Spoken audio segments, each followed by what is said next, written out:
नमस्कार. विकास समाचारमध्ये आपले स्वागत. 22 पालघर लोकसभा मतमोजणीची तयारी पूर्ण.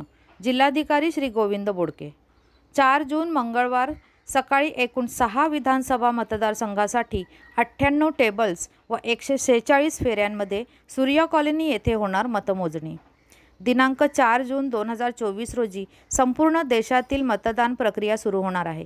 यासाठी पालघर जिल्ह्यातील मतदान मोजण्याची प्रक्रिया पूर्ण झाल्याची माहिती जिल्हाधिकारी तथा निवडणूक निर्णय अधिकारी गोविंद बोडके यांनी दिनांक 2 जून 2024 रोजी झालेल्या पत्रकार परिषदेत दिली.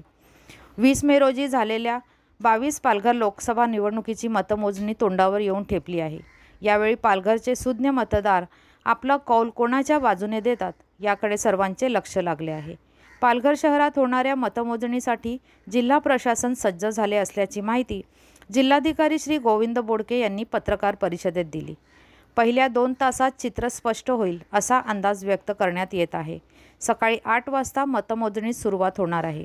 सर्वप्रथम पोस्टल बॅलेट व ETPBMSची मतमोजणी करण्यात येणार आहे. ही मतमोजणी 6 टेबल्सवर होणार आहे. ही मतमोजणी पूर्ण झाल्यानंतर एकूण 2270 मतदान केंद्रावरील EVM मशीन स्ट्रॉंग रूममध्ये बाहेर काढण्यात येतील.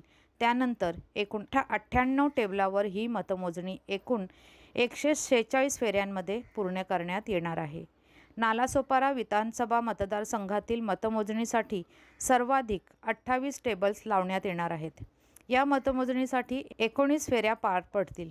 128 डहाणू, 129 विक्रमगड, 130 पालघर, 131 बोईसर, 133 वसई या उर्वरित 6 विधानसभा मतदारसंघाच्या मतमोजणीसाठी प्रत्येकी 14 टेबल्स आहेत.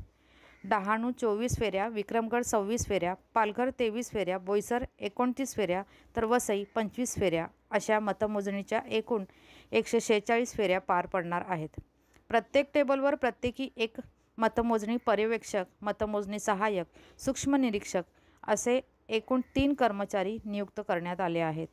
सकाळी 11च्या दरम्यान म्हणजे पहिल्या 3 तासात झालेल्या 6 ते 7 फेऱ्यात चित्र स्पष्ट होण्याची शक्यता आहे.